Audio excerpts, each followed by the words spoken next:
How's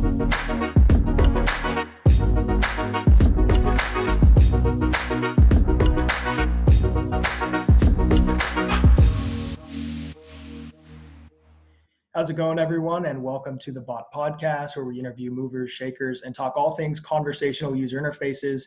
I'm your host, Chad Oda, and today we're very fortunate to have Juhan Kaarma, co-founder of ChatCreate, all the way from Estonia. So ChatCreate provides a suite of ready-made integrations, training and analytics interface, and accessible API for chatbot implementations, and they have just been accepted into the San Francisco Alchemist Accelerator. Juhan has worked with banks, insurance companies, airlines, and public sector companies with their chatbot use cases. His first company, Weps, was acquired earlier this year. Juhan, welcome to the podcast. Hey, thanks for having me. So before I get started, I always like to ask sort of a rather unique question. So I had read an article about you and your co-founder. Essentially, you guys started Weps. I think it was like your first year of college. So you guys were sort of starting out with the first startup. Can you sort of tell me maybe like one lesson, because I know you guys had like a lot of challenges and a lot of successes. What's one lesson that has sort of prepared you for this like new project of ChatCreate that you guys are getting into? Oh, cool. My co-founder started the startup and me. I joined him after he had already started on it, and he was like kind of working on it straight out of college or like while he was still in university. I had already graduated by that time. One thing we learned like very early on is that like we didn't have too much experience with the startup world, and like you hear about all the successes in the media and you read about that stuff, and like, you know, starters fundraising a lot of money. And then once you start doing all of that yourself, you see that like the reality is like nothing what you read in the media. So yeah, that's one of the kind of key things we learned very early on. And then of course there was like a bunch of other lessons basically. Absolutely. Like a company, yeah. No, it's always a learning experience, right? And it's like, if we can leverage what we learned from the past and then sort of implement that in the future, it looks like you guys are doing a phenomenal job with ChatCreate. So actually that's a good segue.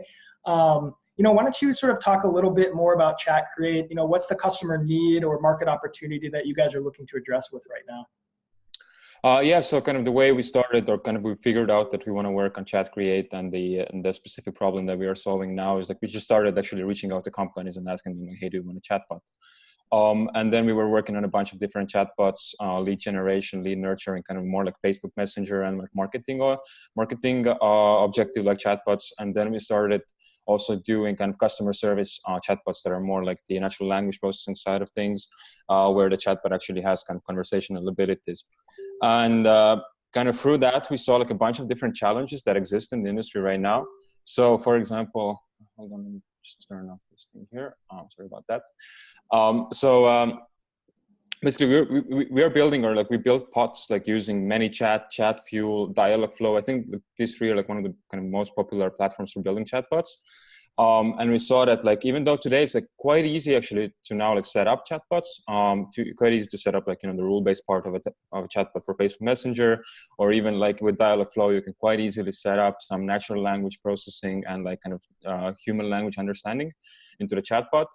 It's really hard still to actually integrate the chatbot into your business. So kind of, I don't know, for example, even like if you want to integrate the chatbot with the Intercom live chat interface or your mobile app, it's quite hard. Then it has to be integrated, the handoff protocol. So like integrating the chatbot with, for example, Zendesk. So if the bot doesn't understand something, handing it off to the customer service representative inside a company, how does that happen?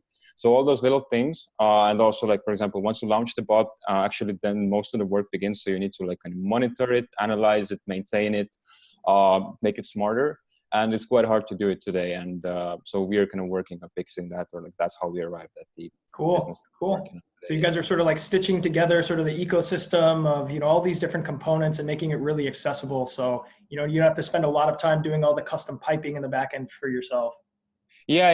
It's like we're still like very much figuring this out, and we're like very early stage company. We've had some good traction, but yeah, what we don't want to do is like become another company that develops their own AI. So we see like there's a bunch of companies out there that have very good capabilities in building AI frameworks that can understand human language also in like different languages.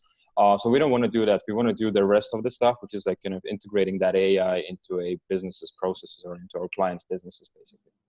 So kind of making the AI your actual kind of other like human team member, or like kind of easy to manage person or like team member basically. Right. Yeah, no, that makes total sense because I think you got Google, Microsoft, Amazon, Facebook, all developing their own in-house, AI engines for natural language processing, natural language understanding. So, maybe it's sort of tough to sort of compete directly with them, but stitching together the pieces in that ecosystem makes a lot of sense. Exactly. So sort of maybe going back a little bit to where you started with chatbots, how did you initially get interested, sort of involved in the chatbot space? Yeah, so actually our first startup webs, what we wanted to do with that, and this the idea actually came from a co-founder. So he was a web developer. He was building websites for small businesses, and he started it's like pretty hard to build websites still. So he started like building his own tool for putting website together faster for his clients. And then we thought that okay, let's scale this, let's make it even easier to use so that like other small businesses can use it. And then we used, since the chatbots were already like a hot topic at the time, it was like 2015, I think. We used chatbot like an onboarding tool in that product. So that's kind of how we got acquainted with chatbots in general. And we use chatbot there to chatbot ask people like, hey, do you want a contact form on your website? Do you want a video on your website? Do you want to, I don't know, have an e-commerce or stuff like that? And then based on that conversation, the chatbot put the website together, and the product is still alive today. But it was acquired earlier on this year. So it lives its own life now. Yeah, no, I was taking a look at some of the videos. It seemed like a really intuitive, type of like platform because, you're right. I mean, it's like, I think websites today are more accessible than ever to build, but still they're sort of like these successive steps. And it's like, okay, I got to do this. I got to add these images here. So yeah, the chatbot sort of onboarding was really interesting to sort of integrate that tool with like a website builder. So it was very, very cool. Can you talk about maybe some of the initial successes that you saw with chatbots? Whether that's like specific use cases or insights or sort of ROI or some sort of metrics that sort of like encourage you to keep going in this space? Yeah, absolutely. And I think we are not the only ones who actually see that. So like a couple of things, like for example, even like chatbots or like Facebook Messenger chatbots, usually when you're doing like email marketing, you can like send messages in chatbots in a similar way. You can send like emails to people, basically like talk to them. And when with email marketing, you are lucky to have like 20% open rates and like 1 to 5% click-through rates. With chatbots, you have like right now, I guess it's like, because they're also so new, and the open rates will go down over time. But right now, like we see like 90 to 100% open rates, which is like crazy, and like 40 to 60, 70% click-through rates, which is like absolutely amazing. Like 10 times more people basically see your message. And that's also like they're so interactive. You can gain so much more insight from your customers or from your users than you can get like, for example, email marketing. So that is really awesome. We also have seen that like with our kind of campaigns that we've done for our clients, the open rates are much higher, the click-through rates are much higher, and the conversions are much higher. And kind of the quality, like also, which like basically the quality of leads also like goes higher thanks to all these like things coming together. Yeah. Cool. I know that you guys had like done some work with like an insurance company and a bank out there. Could you speak to any of those use cases in particular? One thing we did, for example, for an insurance company here in Estonia as a PZU insurance. So basically we kind of built like this campaign bot for them that worked in like Facebook Messenger. And basically there was a post that asked people to comment, I think with their birth year, and see what happens. So we used the comment growth tool. So people would comment with their with the birth year, and then the bot would open up, and the bot would tell them like, "Hey, did you know that like this car was built in that year?" So or like released, and then it would show like some, I think, like funny video or a link to Wikipedia about that car, and then it would like follow up with a question like, "So by the way, do you actually like your car insurance right now, or are you happy with it?" And then there would be like a little lead nurturing segment, and then the people would be kind of offered to get a better Casco insurance. I think it's Casco insurance in English as well, right? So a Casco insurance offer. And that campaign was actually hugely successful. So it kind of went viral on Facebook. People started commenting, and then they started like tagging their friends as well. So there was like a lot of organic growth. And then, like the campaign, basically over the campaign period, the company sold 2.8 times more Casco insurance than over the same period last year. So it's like basically a lot of sales for them. And we also actually got 2 Golden Egg marketing awards, well, silver awards in the Golden Egg like marketing ceremony, which is like a huge marketing award thing in Estonia. Yeah. No, But that was cool. That's crazy. I mean, like 2 times the amount of insurance policies they Yeah, sold. almost 3 times. Yeah, Oh, three times. crazy. That's crazy. So the thing I really liked about what you said was like, how you guys sort of set up that sort of initial, I would say like icebreaker with the customer, right? It wasn't like overtly salesy. It was like, okay, let's sort of create some value for them, maybe in sort of a more whimsical manner to sort of get them interested, right? Because I like how you sort of drove that sort of viral loop and then they started inviting their friends and then sort of went sort of uphill. Oh yeah, like absolutely. Like what you don't want to do with bots is like, first of all, pretend to be a human person. I think that's like a mistake that I've seen like a lot of companies make. Definitely you don't want to do that. And the other thing is like, you don't want to be outright salesy or like, I mean, like if you start talking to a random person, you don't pitch them right away. You try to build a Right. relationship with them. So that's kind of what you can mimic with bots. And if you do it correctly, it can work extremely well. And people actually really appreciate it. Even the fact that it's a robot, they're like very fine with that. And like people were telling like, oh my God, you're so cool. Or like, after like a long conversation, they're like, okay, robot, it was great talking to you. I got to go now. So stuff like That's that. cool. So, it was a lot of fun. Yeah. Yeah, no, absolutely. I think that's a great use case, just to show that, significant ROI can be driven with chatbots. I think a lot of people right now sort of look at chatbots and maybe voice to a greater extent as sort of an adjunct, sort of marketing tactic or channel. So it's nice to, sort of hear very successful use cases, such as the one you just mentioned. Mm-hmm. Maybe sort of looking at, maybe WEPs in addition to your current company. Can you talk a little bit about some of the initial challenges that you guys faced and how you guys overcame them? Yeah, absolutely. I mean, when we started out, like we didn't have any savings. We were like, I was 24, I think. Yeah, 24, 23, and my co-founder was like 19. And we just had to like, first thing we thought like, we have to like raise some money to actually like even work on something. And yeah, like we luckily got into accelerator. Like it was funny. Like at first we tried raising money. We went to talk to like a bunch of investors in Estonia, and like nobody obviously took it seriously. We didn't have any product.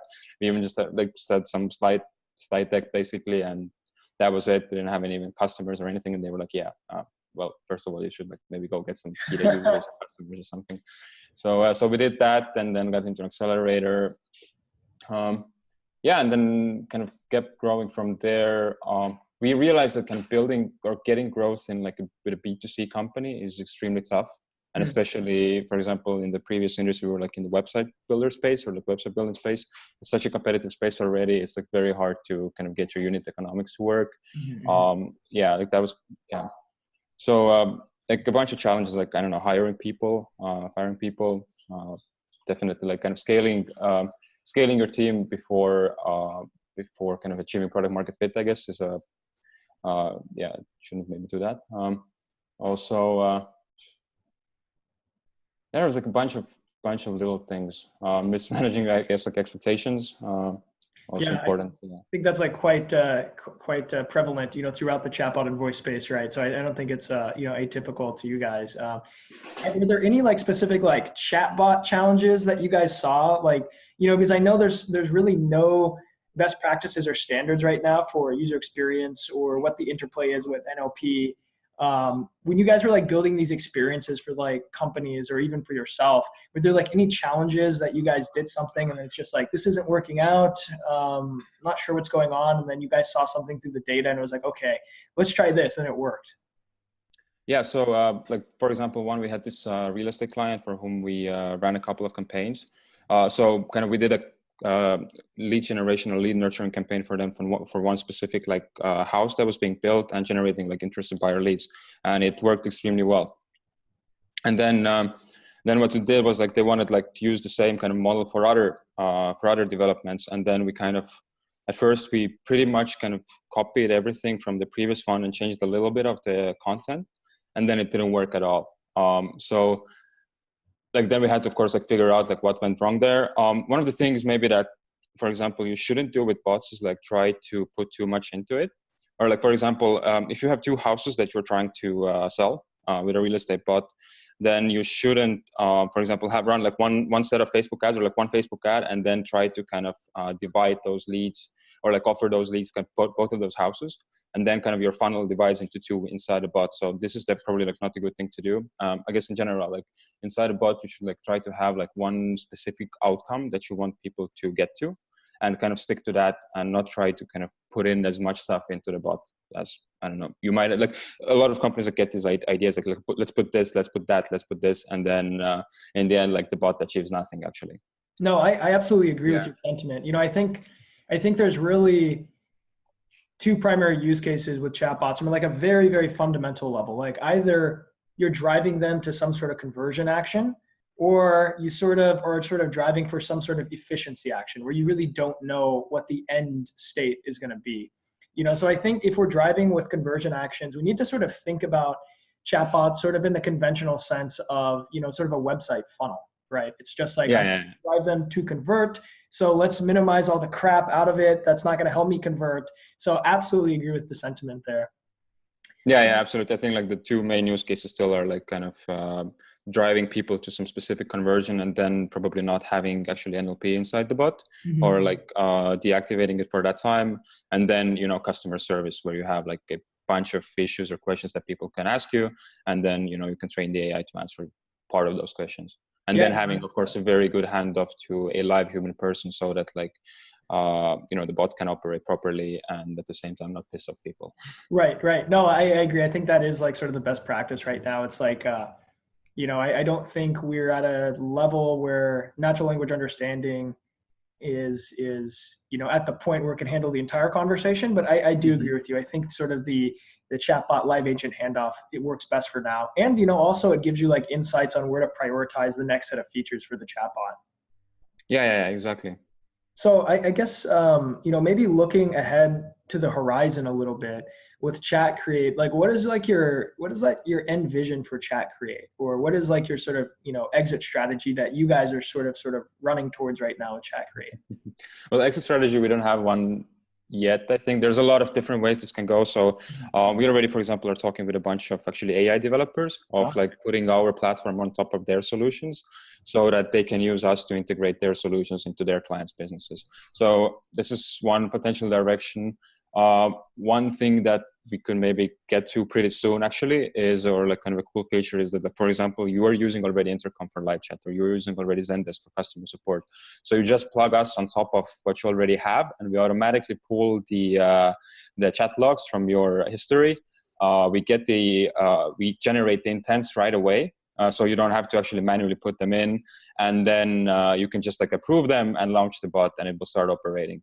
So basically in like a couple of clicks, you will have an up and running AI that you can use. And then you can of course like monitor it and make it smarter over time. So kind of building out kind of features like that, or building out a product that is like extremely easy to implement into your business is I think our vision for now. Let's see about the end game, like whether we get acquired by Google or, you know, who knows. For sure. No, absolutely. Yeah, I think there's going to be a lot of consolidation in this space within the next year and a half to 2 years. I think we're going to see a lot of acquisition activity. So I think you guys are well positioned, you know, especially if you guys continue to add, you know, more integrations into your platform. Makes total sense. Yeah, exactly. Like, I mean, since we are like building on top of other platforms, you know, this makes us like also in the future perfect acquisition target for one of them. Absolutely. See this, his Johan's company, perfect acquisition over here. So, you know, maybe talking about more of a 30,000 foot level now, you know, have you ever used like a chatbot, or, you know, I'll even extend this to voice, or a voice experience that you thought was like really, really good, or maybe not so much, just in your opinion? Well, I haven't used it myself, but the Google Duplex demo, that was like pretty mind blowing, and I'd like to see like how exactly that is set up and how it works. And like possibly build something, you know, once it opens up to developers. I'm not sure whether that has happened or is going to happen. You know, it would be pretty exciting to build something on top of that. No, absolutely. And kind of, it's kind of mind-boggling, like what you can possibly do in the future, or like what sort of assistance you can have, like, you know, like do stuff for you, like, you know, schedule flights and what. So your sentiment is, you know, you haven't used like any bots currently that were that great, because that's been my personal sentiment too. And, you know, I've been trying to figure out if it's like, are my expectations too high just being in this space? Or is it a lack of user experience standards, or a lack of, you know, the NLP with state management being that good? Or, Yeah, I mean, it's for me, I can't say that I've used any. Yeah, I haven't seen like truly great bots. I've seen good ones, and like of course, like being a bot developer, you always like go into the bot and you already have like a set of things that you know you're going to ask the bot, because that Right, tells you like whether the bot has been like programmed or built by a professional or somebody who knows what they're doing, or it's just like right. completely amateur. And you probably do the same, like Yeah. We ask the go in bot. there, we try to break the bot to see like Yeah. what the exception handling or fallback Hmm. intent Yeah, is. yeah, yeah, yeah, yeah. Yeah. Exactly. Cool. Yeah, it's funny because at the start of the year in Tel Aviv, the keynote speaker, Michael Furtick, essentially, in a room of 1,500 people, he's like, has anyone, ever used an app, a chatbot or a voice bot they actually really liked? And one guy raised his hand in a crowd of 1,500. So, I agree. Yeah. We're not yet maybe at that conversational first experience, that Uber experience, that was to mobile. We don't know what the chatbot equivalent is quite yet. So, But I think we are like developing so fast, or like the industry is like developing so fast, and I mean it's like it's like such an early stage still in the overall stage of the chatbot industry. So we'll get like pretty smart pretty fast, I think. no, And like absolutely. already we can see like with our bots that like if you have a 50-60% like success rate in like solving tickets without requiring human intervention, then that's pretty huge actually, or pretty amazing. Yeah, no, definitely. I think some of your use cases, and then Mhm. looking at things like Lemonade selling 100,000 insurance policies, like I think there's a lot of potential. But Yeah. speaking of that, speaking of where we're at now and sort of the things that need to be addressed before we get to that next sort of level, whatever that may be with chatbots and voice, what are the current obstacles and challenges do you see with chatbots right now? It will depend, of course, like kind of the functionality in our space, like especially dealing with like customer service. One of the challenges is like collecting data from the customer and collecting or getting the data that you need to kind of plug into the NLP framework in a way that it actually like meaningful, and like even like explaining them how they need to present the data. It's challenging. It takes a lot of time, and certainly there's like ways to improve on that, and we definitely want to do that. The kind of I think one of the core challenges as well is like once you launch the bot, it's like maintaining it, monitoring it, who does that, how it happens, is like also very kind of crucial, or like it's like still very underdeveloped space. So we definitely want to kind of improve on that. So yeah, these are, I think, like the main challenges right now is like even not maybe that much like kind of building the knowledge into the AI, or like making sure that the AI can recognize specific like user questions and provide answers to them. It's like everything that goes around it, like the integrations and like handoffs and all of that stuff, analytics and reporting. No, definitely. I completely agree with you. And I think, you're the software you guys are developing are trying to address some of those different obstacles, to make things easier a little bit. Um, I guess speaking of the challenges, I'm sure you see this, what are like some of the common misconceptions, when you talk to clients or you talk to people that don't know about chatbots, what are like some common misconceptions that they hear or they think about chatbots when you're like trying to pitch them on them? Well, definitely. Like when you mention the word chatbots, people like instantly think like press 1 to talk to a human, press 2 to get a support in English and stuff like that. So they definitely haven't, like most of the people don't know actually that like, chatbots are already pretty smart, or like if you plug AI into them, they can be pretty smart. And oftentimes, you can like mistake them for a human for some time. Another thing is like, well, this is maybe like developers making the mistake of trying to present the chatbot as a human rather than, for a robot or what it is. Kind of default fallback saying like, I'm so sorry, I don't understand what you're saying. And then like, could you rephrase that, and then keeping the same loop. So having like clever responses is definitely like a better way to go.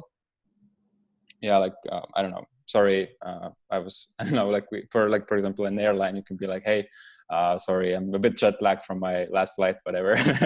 should I call a human to help, or what's up? Right. No, yeah, I think no, that's a really interesting point, about fallback intents or exception handling with chatbots. So this is really interesting that you said that the fallback intent or the way you respond to something that chatbot doesn't understand really sort of brings about the actual personality of the bot, right? Yeah.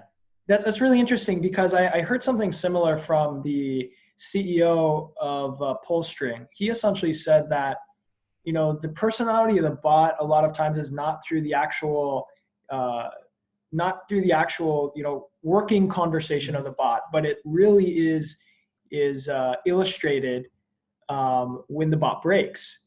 So if you're using a Darth Vader bot, it's Darth Vader, but when the bot breaks, that's where you can really show the personality of it. So that's a really Yeah. interesting point. Really Yeah, interesting. absolutely. And I think it's okay to have, new innovative solutions, and it's okay to kind of not have everything figured out. But as long as you are kind of, cool about it, or like you don't make people, like you shouldn't definitely make people kind of more distant from the end human or like a customer service person if they actually need one. Like you should use the bot to kind of help them get to the right person in the company faster, or help them get an answer to their question as soon as possible, basically. And yeah, like if something breaks, you can always be funny about it, and people will understand. I think. Definitely. So, we're just talking about, misconceptions and what are the obstacles to get to the future. What is your personal vision of where chatbots and voice end up, not in the next year, but maybe in the next 5 years, the next 10 years? Like, what is your vision of that future? It's a good question. Like, I mean, being like so smart that like you basically tell a robot that like, this is how you should handle situations like this, and it will always do it. Like basically the robot being as smart as another human being. But I don't know if we get there that fast. I don't know, maybe Elon Musk would disagree, but let's see. Yeah, you're right. I mean, I think there's quite a lot of debate, in the, computer science and scientific community in regards to artificial general intelligence. Yeah. Or, a lot of people that I've been talking to lately have been mentioning the movie Her. I don't know if you saw it. I've seen it. Yeah. Yeah, that's sort of the representation a lot of people have been mentioning to me. Yeah, I mean, I think, just from a, value chain standpoint, I think we just begin to see all of these different services not working in like a compartmentalized use case, right? Where it's just, we have a chatbot use case here and we have a voice use case here, and we do this other internet marketing thing here with some sort of specific tactic, right? I think we begin to see that entire value chain integrated amongst itself, I think from like at least a structural level in the next 5 to 10 years. Yeah, I think like definitely, because like so far, like the way it's been for companies, like, email for some sort of customer support, phone for like live support, and then like website chat for like live chat support. In the future, probably it will be like some sort of like the channels will kind of converge. So like you can start, I don't know, having customer support over, I don't know, Alexa, Amazon Alexa, and then all of that is like seamlessly also recorded in your email, or like you can continue the same conversation over email and everything will be like seamless or like perfect, right?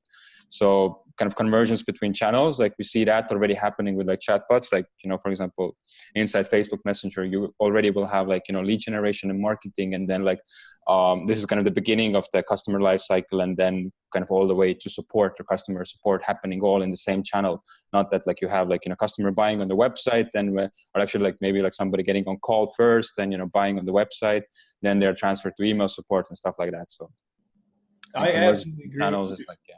It's like, how do we like reconcile all these multiple touch points from all these different marketing tactics and different channels? And, I think that'll be, whoever makes that platform is going to be, is going to have a very significant exit.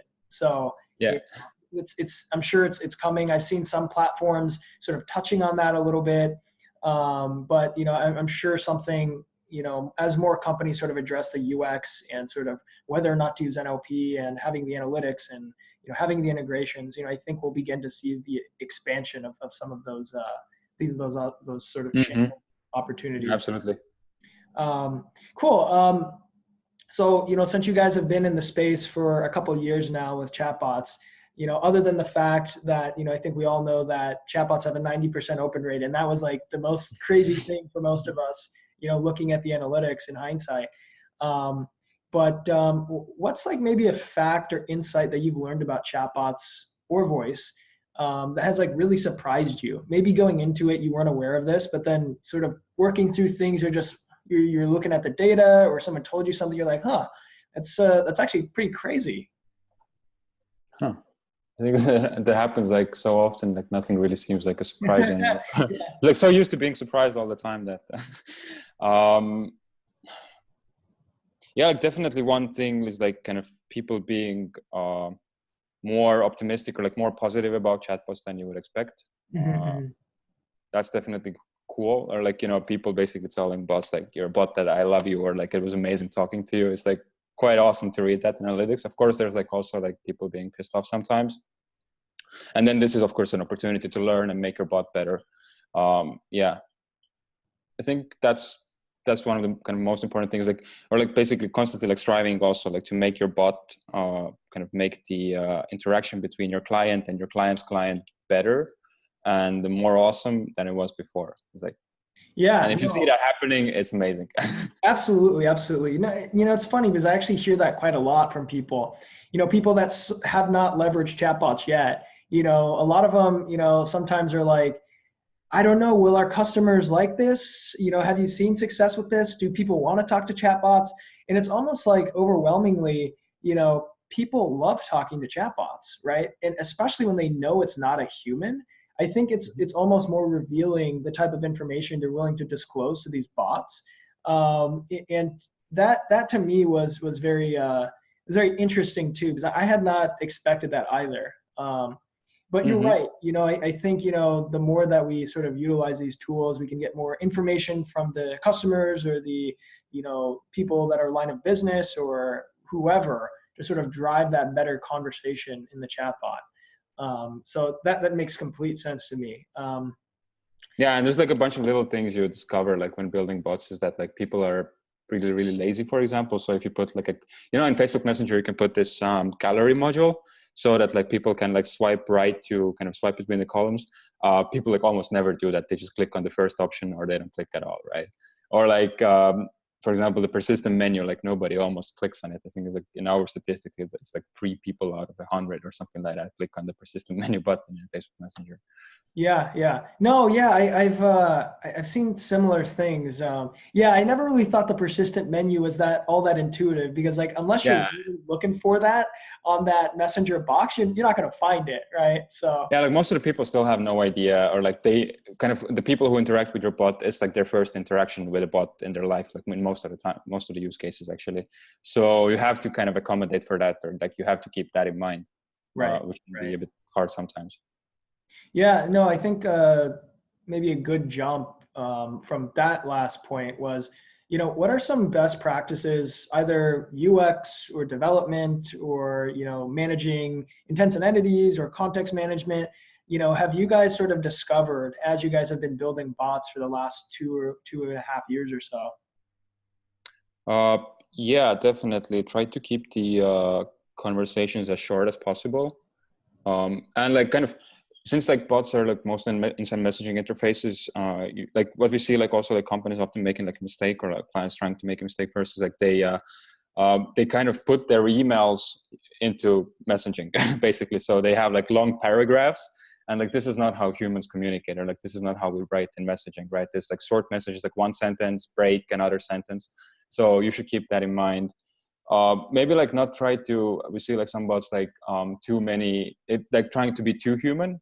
Probably not try to do that. Like for example, the long typing animations, like if it's about like, it doesn't make sense to make it like too long, just kind of long enough for a person to be able to read the previous text and then kind of go on. Yeah, I think like these are like some of the things, kind of being very, using kind of, I don't know, emojis, pictures, all of that stuff. Having a personality for the bot is very important. Because otherwise it's just boring. Keeping the interaction short, I think. So I think there's like some statistics that like basically, for example, you shouldn't send like more than 2 or 3 messages before like after like requiring for user input. So like 2 or 3 messages, then have a kind of button or ask for some input. Yeah, definitely. And also like if you have some conversion that you want to happen, like somebody to give you an email, then you should get there in less than 5 steps, basically. So yeah, to keep those things in mind, so not have like 2 long funnels inside your Facebook Messenger probably is a good idea. No, those are great insights. Yeah. Those are really good insights, because I think a lot of people getting into bots right now, I think a lot of them are sort of like throwing darts at a dartboard with a blindfold on right now, and it's like, okay, well, let's see what sticks, right? So, I really truly believe, the more knowledge share we can create about what are best practices and, when should we use NLP, I think the better bot experiences we could have, because, I look often at the Messenger Discover tab, and I'm sure you've done the same thing. And I've tried like the top 20 bots, and some of them are just, maybe my expectations are too high, but some of them are not good. And some of them are major brands, so. Yeah, I guess like what you have to keep in mind as well is that because maybe you are not the target audience, it's not going to be good for you. So usually like also like we build bots with like some specific goal in mind, and like for that basically for an objective that matters for the client or for the company. And then it's like it's completely the third person comes to the bot and they're not a client or they're not a customer, then they will have like a weird experience. But maybe this is also kind of a good opportunity to kind of have some sort of protocols in place for that kind of if that happens. Yeah. No, that makes sense. Maybe I'm not the target persona. That makes a lot of sense, actually. Cool. So, for people like just entering the space or entering chatbots or voice potentially, can you recommend like any resources, books, videos? Yeah, definitely. Two outlets: Chatbots Magazine, Chatbots Live. I think these are the top ones out there. And then like the Facebook group. So kind of start, I think like the best way to learn about building bots is like just start building them. The Chatfuel and ManyChat especially are like so easy to use. We learned ourselves like in a couple of days, like you have a full understanding of the platform. There's tons of courses out there as well. Not sure how needed they are. YouTube videos, Facebook groups, ManyChat Facebook group, Chatfuel Facebook group. There's a couple of other ones. I think they're super helpful, and people are so open right now, and everybody's helping everyone. So definitely you can join those and like learn from the community. Definitely, and definitely check out Johan's articles on both of those websites he mentioned, because I know he's putting out a lot of good content. So sort of speaking of that, something I saw that you were doing that was maybe unique was that I think you had a really good marketing strategy to sort of promote what you guys were doing initially, and WEPS and maybe this current company here, because I had actually read a case study that you did. I think it was the chatbot for apartment complexes or something. So we were like super hacky with this. We just like used our own case studies that we had done for the clients, and they just like wrote them up in Google Docs, like the simplest way you can write something up. And then also like what I did was like I posted them in Facebook groups like Chatfuel, ManyChat. And the thing is that again, like most of the high quality Facebook groups, you cannot post links to external sources except Google Docs. So that's why I would put the case studies in Google Docs as well, and then have like links linking back to the bot, for example, inside the doc. So this worked really well, and then like people would get like so much value out of the content. And obviously like it's all like non-salesy. It's just like pure value. Right. And then people would read it, they would comment, they would share. So, and then we would get like a lot of subscribers to our own bot as well. So that's been working really well. We haven't done a lot of that lately, but because we've kind of pivoted more towards enterprise and it's like all very high touch. But it definitely worked really well for kind of getting your name out there. No, absolutely. So I'm glad you found me this way. Yeah. No, it's so funny because I remember reading it, and then I know we had connected over LinkedIn a couple of weeks ago, and then I was just like, wait, is this Johan from the case study? And I was like, no way. So I thought that was pretty cool. Well, cool. I'll sort of lend you the floor here. So if you want to talk about the product or announcements or things that are coming up or events that you guys are going to be at, feel free. Yeah, I mean, we are like very heavily focused on our product development right now. We've been working on the product for the last couple of weeks. Just came out with the first version. So basically, what we want to do now is like kind of focus on helping companies who have either like already a very large customer service volume, or kind of they see it as scaling, help them kind of solve that, or like we have helped in the past and we want to help in the future even more. Like, companies solve like 50-60% of incoming customer service requests without requiring human intervention, which is I think is amazing. They can help companies save a lot of time and money and like headaches. So we want to focus on doing that. Kind of our favorite niches right now are like kind of banking, telcos, insurances, airlines, fintech companies, well-funded startups. So I mean, if you are one of those, then feel free to get in touch and we're happy to help. And we're right now based out of the Baltics, so in Riga, Estonia. If you're in the region, come by, let's meet.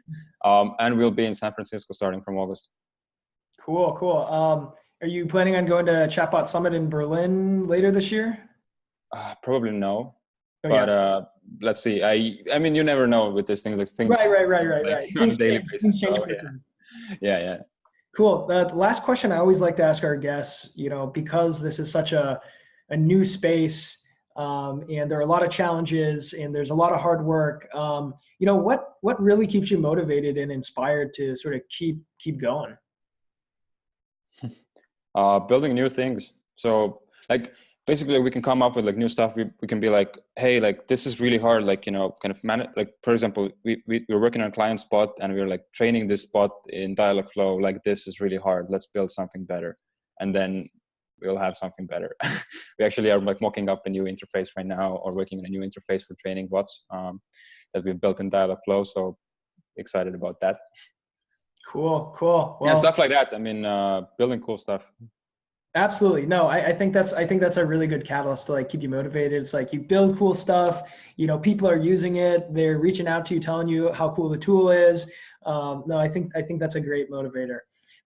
Well, at that, Johan, I appreciate you coming on the podcast. We'll Pleasure. definitely have you back sometime in the future once you guys have some more product announcements, but definitely appreciate your time. Great to be here. Thank you very much for having me. Cool. Thank you.